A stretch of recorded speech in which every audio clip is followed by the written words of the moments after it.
E aí, tudo bem com você aí? Espero que sim. Bom, hoje nós vamos dar continuidade à morfologia vegetal, a chamada fitomorfologia, falando desse órgão aqui que é a folha. E também falaremos sobre as formas de propagação vegetativas em fanerógamas, principalmente em angiospermas, que é o nosso foco principal daqui para frente. Bom, a folha, tá, é um órgão aí com diversas funções para a planta, como por exemplo a transpiração, que é a eliminação de água na forma de vapor, a gutação, que é a eliminação de água líquida, pelas trocas gasosas, ou seja, para a fotossíntese é necessária a entrada do gás carbônico e saída do gás oxigênio, e para a respiração celular a entrada do gás oxigênio e a saída do gás carbônico. Então, por isso que se diz que ela é responsável também pela respiração da planta. Bom, uma folha completa de uma angiosperma, ela apresenta essas quatro partes básicas: o limbo, o pecíolo, a bainha e as nervuras. Então, primeiramente, esse limbo é o que se chama aí de lâmina foliar. É a área fotossintética, tá certo? Da folha. É a principal área onde nós encontramos aí uma grande concentração nas células de cloroplastos e de clorofila. Então, isso aqui é o chamado limbo ou lâmina foliar.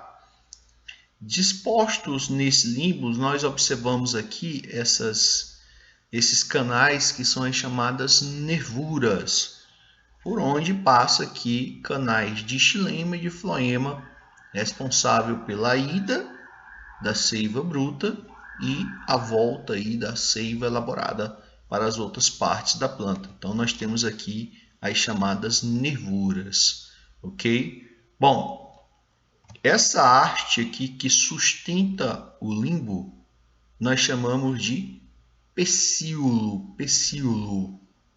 E esse pecíolo ele vai se conectar ao caule, ao ramo caulinar, através da bainha. A bainha ela tem essa função de conectar a folha ao caule, beleza? Bom, então essa é a disposição aí de uma folha completa. Então, uma folha completa ela apresenta aí todas essas partes que eu identifiquei para vocês, tá certo? Só que nós temos folhas que algumas dessas estruturas estão ausentes. Por exemplo, uma folha completa ela apresenta pecíolo, então ela pode ser chamada também de peciolada. Mas tem folhas incompletas que elas só têm o pecíolo, a folha se insere no caule diretamente pelo pecíolo, não tem a bainha. E aí essa folha também pode ser chamada de peciolada. As dicotiledôneas, essa grande classe das angiospermas, elas apresentam folhas completas ou folhas pecioladas, beleza? Bom, as monocotiledôneas, elas apresentam folhas invaginantes. Acontece aqui, por exemplo, com o milho, onde essa folha ela não tem pecíolo, é uma folha apeciolada. E aí a inserção da folha se dá diretamente a partir da bainha. Então, falou em folha invaginante, falou na classe das monocotiledôneas. Cuidado, as folhas sésseis, na verdade, elas têm uma diferença, porque as sésseis elas não têm nem pecíolo nem bainha. Ela se insere pela própria lâmina foliar no caule. Só que, em termos de questões de ensino médio, normalmente os autores tratam invaginantes como sésseis como sendo sinônimos, tá? Tem uma pequena diferença, mas aqui nós vamos considerar como sendo sinônimos características aí das monocotiledôneas. Falou em folha séssil, falou em folha invaginante, nós estamos falando da classe das monocotiledôneas. É mais uma diferença aí entre essas duas classes que você pode anotar aí, tá certo? E no detalhe aqui, nós temos também, às vezes, folhas que a bainha ela envolve todo o ramo caulinar. Ela abraça aí como se fosse uma toalha embrulhando todo o ramo caulinar. Essa estrutura é chamada de ócrea. E nós podemos ter também primórdios foliares, que são chamados de estípulas. São brotos de folhas. Beleza? Bom, existem diversas classificações para as folhas. Aquela ali que eu falei para vocês é quanto à composição. Tem as folhas completas, as incompletas, pecioladas, as invaginantes, etc. Bom, existe uma classificação que aparece muito nas questões, que é em relação à disposição das nervuras. Quando essas nervuras são paralelas, nós chamamos a folha de paralelinévia. E ela é típica, essa aqui é típica das monocotiledôneas. Já as dicotiledôneas têm essa folha aqui típica, que pode ser chamada de peninévia ou reticulinévia, onde você tem uma nervura central, de onde parte aí outras nervuras laterais, tá bom? Então essa aqui é uma folha de uma monocotiledônea e aqui é uma folha de uma dicotiledônea. Esse critério aqui de classificação das folhas é o que mais aparece nas questões, então atenção especial nisso aí, ok? Bom, outra classificação que aparece aí é em relação à integridade do limbo. Lembro que limbo é a lâmina foliar. Então essa aqui é uma das folhas que mais ocorre, é a folha simples, onde o limbo ele está, vamos dizer assim, não está recortado, ele está completo. Agora, devido ao processo evolutivo, como forma de aumentar a eficiência da folha, algumas folhas sofreram um processo de fragmentação ao longo da evolução. É o que nós chamamos de folha composta, onde, olha só, a folha composta, a folha é isso aqui tudo. Beleza? Por que eu sei disso? Porque bem aqui está o pecíolo dela, que vai estar ligado lá a uma bainha. Então, esse conjunto aqui é a folha. E cada unidade dessa aqui é o que nós chamamos de folíolo. Folíolo. Nesse caso, a folha ela é chamada de folha composta. Beleza? Então, ela é uma folha composta. E tem dois tipos de folhas compostas. Quando a quantidade de folíolos dá um número par, nesse caso aqui 8, nós chamamos de composta paripinada. Quando a quantidade de folíolos dá um número ímpar, aí nós chamamos de imparipinada. Tá certo? Bom, existem folhas que até o folíolo se dividiu também, se fragmentou. É a folha mais complexa que existe. Ela é chamada de bicomposta ou recomposta. Olha só, a folha dessa planta aqui é isso aqui tudo. Isso aqui é a folha dela completa. Isso aqui é a folha que foi recortada. É essa folha aqui que foi recortada, o limbo dela foi recortado. Tá bom? Então isso aqui tudo é a folha dela. Isso aqui é o folíolo. Isso aqui é o folíolo. Ele também foi recortado aí pelo processo evolutivo. E cada unidadezinha dessa aqui, ó, cada microfolhinha dessa aqui, é o que nós chamamos de folióleo. Folióleo. Beleza? E o parzinho, ainda digo mais, o parzinho de folióleos é chamado até de jugo. J-U-G-O, jugo. Beleza? Bom, essa folha aqui é a mais fragmentada de todas. Professor, e qual a explicação adaptativa para isso? Essa folha aqui, ela é mais eficiente do que essa e do que essa do ponto de vista de fotossintético. Ela é mais eficiente na fotossíntese, na transpiração, nas trocas gasosas. Por quê? Porque ela é mais compartimentada. Tudo que é mais compartimentado, tá?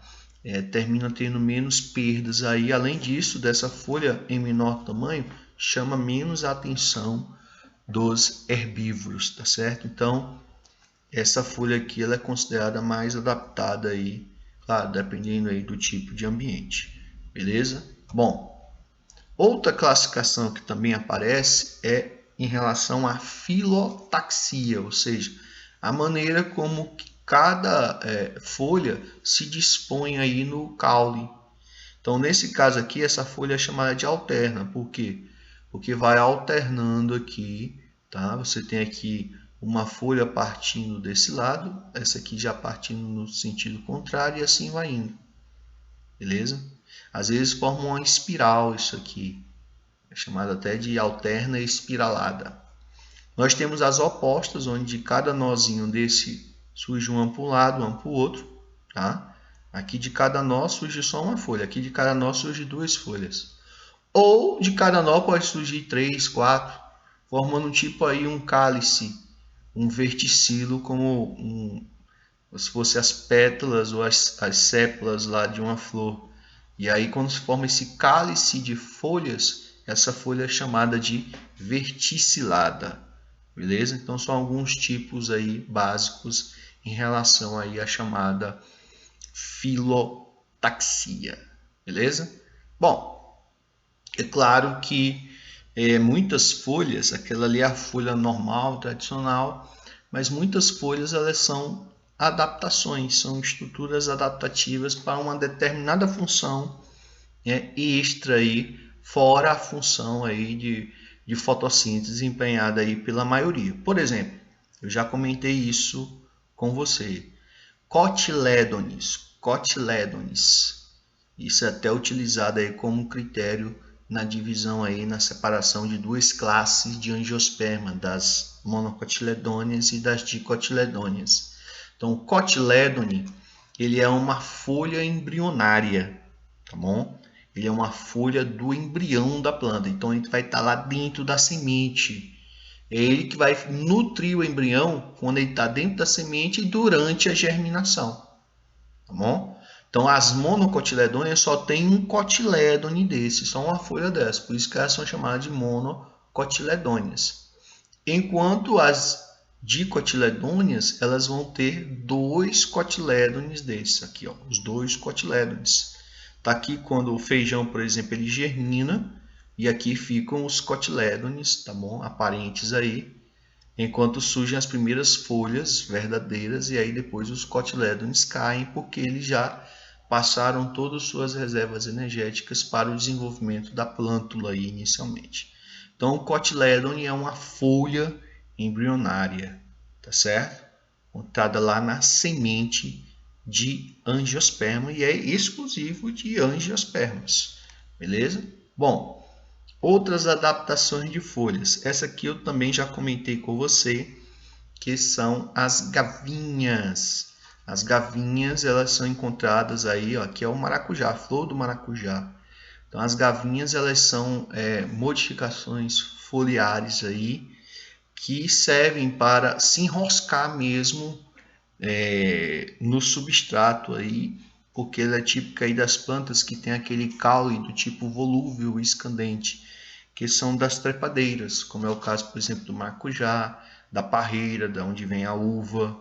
Então, as gavinhas, elas auxiliam aí, a função das gavinhas é a fixação da trepadeira. Outra adaptação das folhas são os espinhos, que acontece aqui, por exemplo, com as cactáceas. As cactáceas, elas não têm folhas, por isso elas são chamadas de áfilas. E por que elas não têm folhas? Porque para elas foi melhor perder esse órgão que, apesar de ser muito importante para a planta, é um órgão que, por ele, a planta perde muita água pela folha.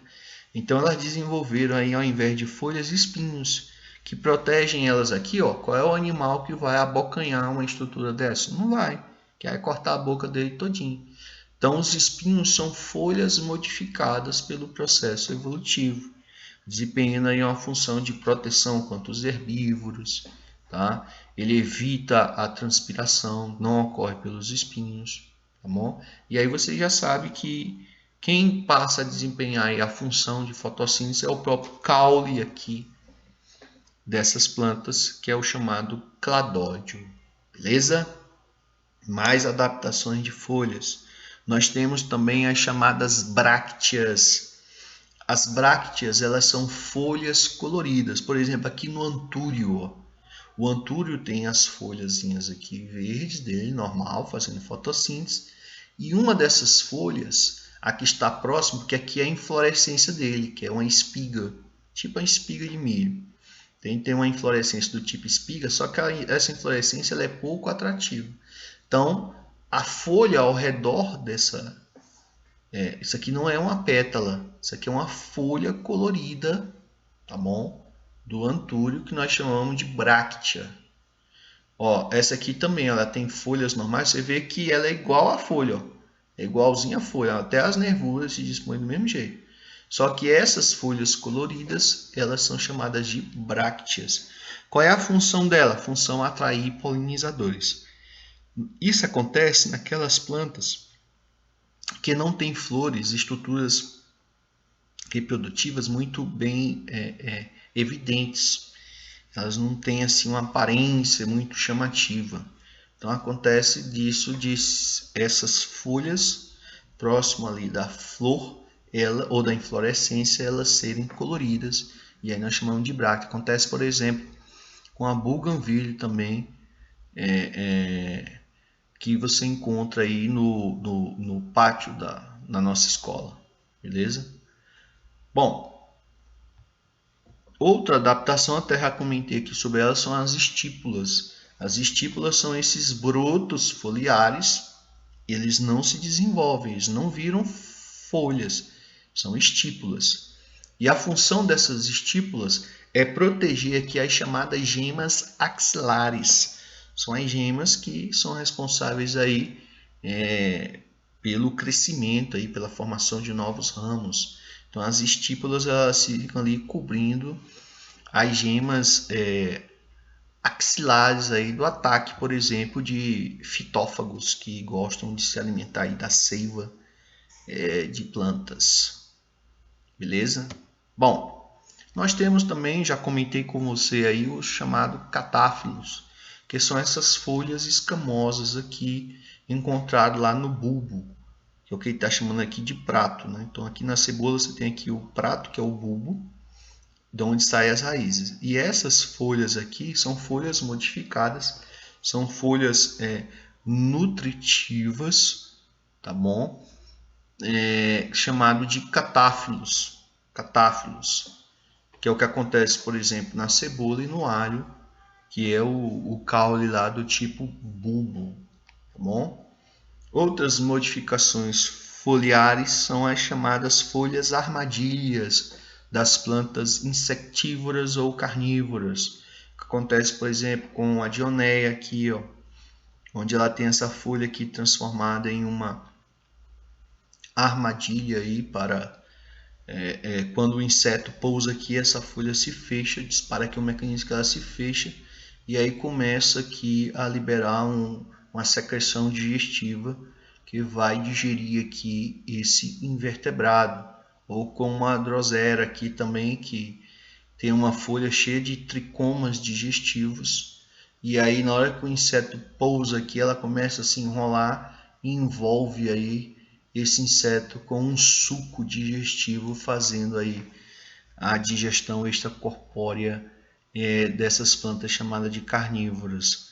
Essas plantas elas visam principalmente o nitrogênio desses invertebrados. Ela faz a fotossíntese dela, mas como elas são de solos pobres em nitrogênio, elas buscam nitrogênio a partir dessa modalidade aí de captação, de captura de invertebrados, beleza? Tudo bem aí até o momento? Então essas são algumas adaptações foliares importantes, tá? E que aparecem muito aí em questões.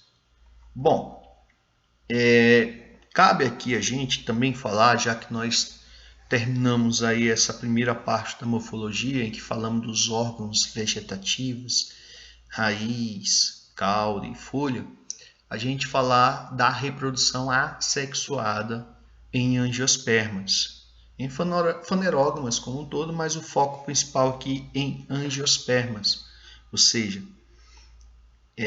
as angiospermas elas se reproduzem sexuadamente, cujo o produto é a semente. Já foi estudado isso com você. O processo de polinização, de dupla fecundação para formar lá a semente, o fruto. Então aquilo lá representa a reprodução sexuada em angiospermas. Mas é possível também se fazer a propagação vegetativa, a reprodução assexuada em angiospermas. Isso pode acontecer de forma natural ou pode acontecer de forma induzida, aí, feita de forma artificial pelo homem. Tá bom? Então, esse processo de formação de uma planta a partir do propágulo, do pedaço de outra planta, de uma parte de uma planta, é o que nós chamamos de propagação vegetativa, tá certo? Onde você tem uma planta mãe que funciona aí como uma doadora desse pedaço, desse propágulo, e a partir desse pedaço aí é que você pode formar um novo indivíduo. Então veja só aqui, primeiramente nós vamos falar das modalidades de macropropagação, tá bom? Então, de macropropagação, nós temos aí, por exemplo, a chamada estaquia. O que é a estaquia? A estaquia é uma das mais praticadas aí pelos agricultores. Então, você tem aqui uma árvore, um arbusto, e aí você corta aqui um ramo caulinar e soterra, ou seja, faz uma cova, enterra esse ramo e enfia nesse ramo como se fosse uma estaca. E aí você vai regando aqui, jogando um adubo, e essa estaca vai se desenvolver em uma nova árvore, idêntica à anterior. Então isso é o que nós chamamos de estaquia. O pessoal faz isso muito, né? Pega lá o ramo de uma mangueira, enterra, e aí rega, e aquilo ali vai surgir uma árvore idêntica àquela planta mãe. Tá bom? Então, aqui são formas de clonagens em plantas. Outra que também pode ser feita é a chamada mergulhia. Nesse caso, ó, você pode soterrar um ramo caulinar desse, um galho, soterra ele, tá certo? Em contato com o solo, isso vai estimular aqui as células a se multiplicarem, as chamadas células meristemáticas, e aí aqui vai formar raízes, tá bom? Vai formar raízes, e aí depois você vem só e corta aqui. E aí você vai ter aqui uma árvore original e outra árvorezinha que surgiu aí a partir de um pedaço da outra. Essa modalidade nós chamamos de mergulhia. Outra forma de se fazer macropropagação, que dá um pouquinho mais de trabalho, é a chamada alporquia. O que é isso? Em vez de você seccionar, como lá na estaquia, fazer o corte logo completo do ramo caulinar, você faz apenas um anelamento, tira aqui a casca e aí amarra ali um saco cheio de solo, de terra vegetal ali, bem rica em nutrientes. E o que vai acontecer? Se amarra bem. Aí essa região aqui, em contato com o solo, vai começar as células meristemáticas, que são as células tronco dos vegetais, a se multiplicarem, e aí vai começar a surgir pequenas raízes, radículas ali, tá certo? E aí você depois vem e secciona o ramo, e aí você vai plantar ali no solo aquele ramo. Qual é a diferença disso aqui para a estaquia que eu mostrei para vocês? Que aqui você coloca o ramo e vai soterrar ele. Ele ainda não tem raízes. Vai esperar um tempinho para formar raízes. Já nesse outro processo aqui, você já leva o ramo com as raízes prontas, ou seja, a resposta daquela muda vai ser muito mais rápida e a chance de eficiência é bem melhor. Então a alporquia, ela é uma estaquia melhorada, tá bom? Onde você leva o ramo já com raízes pré-formadas, ok? Bom, e o quarto último tipo aí de macropropagação é o que nós chamamos de enxertia. que consiste no transplante de mudas. Ou seja, existem diversas modalidades de enxertia. Tem a chamada borbulha, onde você faz aqui, ó, você tem aqui a planta receptora, tá? Que é o que nós chamamos de cavalo, e aí você tem a planta, o enxerto, que é o pedaço lá do ramo caulinar, lá de um ramozinho com folhas de uma outra planta que você quer enxertar nessa, certo? Então, na borbulha, você faz um corte ali, e aí você coloca naquele corte da casca, você prende ali aquele enxerto, no porta-enxerto, tá certo? Isso pode ser feito aí de algumas maneiras diferentes. Ó, nesse outro, aqui é um corte em T, aqui já é um, né? Foi feito aqui um corte, ó, em a letra Tzinha aqui, ó, e aí ele vem, tá? E vai conectar ali aquele ramo do enxerto, tá? Amarra direitinho, tá bom? E aí isso aqui vai se desenvolver a partir do contato das células dele com o do enxerto. É uma modalidade que é a chamada borbulha. Outra muito praticada aí, talvez até mais praticada que aquela, é a garfagem, que consiste aí em você, ó, fazer, aqui você tem um porta-enxerto, que nós chamamos de cavalo, e você vem aqui com o cavaleiro, que é o enxerto. Então vamos supor aqui que você tem aqui esse porta-enxerto é uma manga lira, e aí você quer colocar aqui enxertar aqui uma manga rosa. Então você vem aqui, faz essa secção, para que é interessante ter o contato das células vivas aqui, tá, com a parte viva desse outro aqui. E aí para que possa ocorrer aí a fusão entre essas células. E aí amarra direitinho até isso aqui cicatrizar direitinho. Então isso é o que nós chamamos aí de um tipo de enxertia. Detalhe é que os frutos que vão se desenvolver aqui, eles são do enxerto. Esse aqui, qual é a vantagem aqui da enxertia? É que aqui você vai ter o porta-enxerto que já está lá com as raízes tudo prontinha.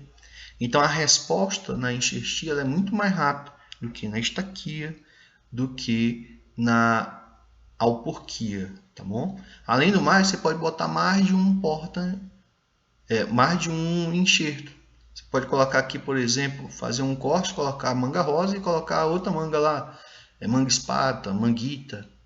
E aí a enxertia ela permite você ter ali, por exemplo, uma árvore que coloca dois tipos de frutos diferentes. Agora tem que ter proximidade evolutiva, tá? Tem que estar ali dentro da mesma família vegetal para poder dar certo, tá bom? Não é qualquer enxerto que vai dar certo, não. Bom, nós temos também a chamada micropropagação, que consiste na cultura de tecidos, ou seja, você pode pegar folhas de uma planta, colocar em um meio de cultura com alguns nutrientes e hormônios, e a partir dali aquelas células se multiplicarem, tá bom? E aí você pode colocar aquilo ali, aquele maciço de células, aquele bolo de células em várias covinhas pequenas, e aí a partir aqui de um explante, que é um pedaço aqui que você retirou de uma folha, por exemplo, você pode formar vários indivíduos a partir de uma única folha de uma planta. Então isso é a chamada cultura de tecidos. Aí já envolve a biotecnologia, tá bom? Por exemplo, aqui você tem uma planta matriz selecionada aqui, uma bananeira. Você coloca ela em meio de cultura, um pedaço da folha, estimula com hormônios vegetais para aquilo ali, os hormônios estimular a histogênese, a formação de novas células, novos tecidos. Aquilo você vai transferindo para covinhas menores, tá bom? Que é a fase de multiplicação. E você pode colocar aqui em um ambiente climatizado para que elas se desenvolvam, aquelas mudinhas, e depois levar para a plantação, tá bom? Então a micropropagação consiste em desenvolvimento de planta a partir do cultivo de tecidos. Tecidos de folha, pode ser feito também cultura de meristemas, cultura de ovário, cultura de embriões, fusão de protoplastos, ou seja, existem diversas maneiras de se cultivar aí tecidos vegetais em laboratório, tá bom? Então, esses processos assexuados aí permite, por exemplo, alguns casos curiosos, como essa planta aqui, onde foi feito um enxerto de um pé de tomate com um pé de batata. E aí você tem uma planta em que ela produz tomates na sua copa e produz tubérculos lá em suas raízes. Tá bom, pessoal? Então a gente fica por aqui, tá? E resolvam essa questão da lista e até a próxima. Tchau!